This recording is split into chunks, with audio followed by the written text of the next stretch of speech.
Hello everybody, this summer has just kicked in. It is hot not only because of the weather, but because what is happening and about to happen.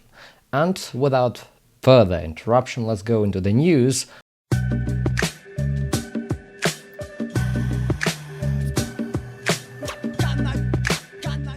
And with the first one, President Zelensky of Ukraine has confirmed that US President Donald Trump administration redirected 20,000 anti-drone missiles originally marked for Ukraine to American forces in the Middle East. The statement was made during an interview with ABC News published on June 8th.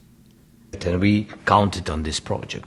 20,000 between us, 20,000 missiles, anti-Shahed missiles. It was not expensive, but it's special technology. So we counted on these 20,000 missiles. Today in the morning, my Minister of Defense told me that the United States moved it to the Middle East. Zelensky explained that Ukraine had counted on these missiles to combat persistent Russian drone attacks, and some media write that 500 drones, up to 500 drones per night, are possible from the Russians, particularly waves of Russian Iran-designed Shahed-type drones. On June 1st alone, Russia launched a record 472 of them in one night. The plan had initially been approved by then Defense Secretary Lloyd Austin under President Biden's administration, Zelensky added. According to Wall Street Journal report on June 4th, the administration of Trump redirected the missiles, which include advanced fuses used in rocket systems to intercept drones, to US troops stationed in the Middle East. The Pentagon reportedly described the shift in a classified briefing to Congress as an urgent measure, raised by current Defense Secretary Pete Hegseth himself. A Ukrainian military intelligence source told Kyiv Independent Media on June 4th that Russia is preparing to launch over 500 long-range drones per night in future attacks, as Moscow rapidly ramps up drone production and new launch facilities. Although Kyiv has offered a 30-day ceasefire to lay the groundwork for peace talks, Moscow has refused the proposal.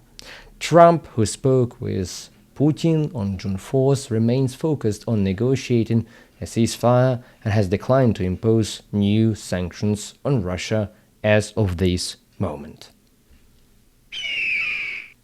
And while Russian drones fly over Ukraine, Errol Musk, father of US billionaire Elon Musk, has arrived in Moscow to participate in the Forum of the Future 2050, a pro-Kremlin event according to a report by the Russian newspaper Kommersant on June 8th.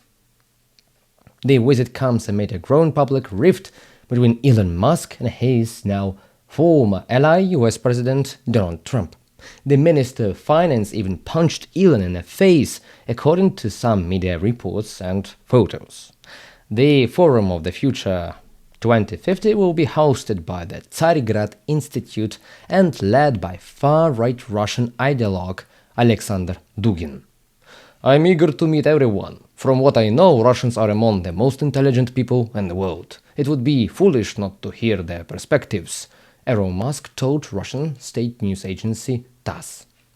Panels at the forum will include topics such as Russian space, the race for Mars, and the battle for the hearts and minds, the ideology of sovereign Russia.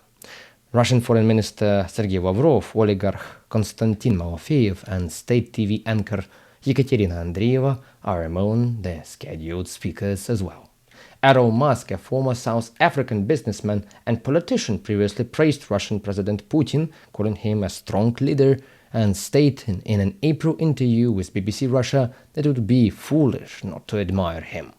SpaceX holds multi-billion-dollar contracts with the Pentagon and NASA, including $1.8 billion deal with US intelligence to build a classified satellite system. And the father of the head of these companies publicly praises the enemy number one according to old US military doctrines.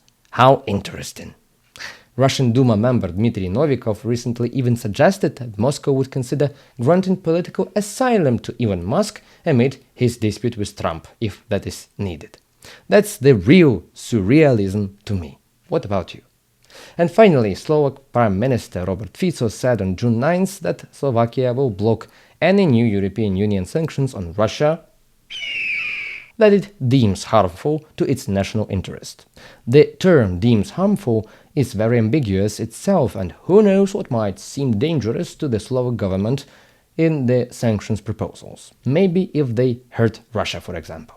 Statement followed the Slovak parliament's approval of a resolution urging the government not to support any additional measures against Russia. Speaking at a press conference, Fico said, "If there are sanctions that would harm us, I will never vote for them."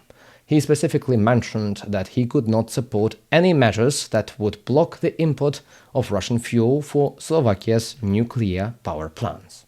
"I want to be a constructive player within the European Union, but not at Slovakia's expense," Fico stressed as always. Well, this summer promises to be real hot, and not only because of the weather. I have a feeling there's much to be heard, uncovered and voted on during this summer. So stay safe, support Ukraine, and subscribe to this channel. Take care.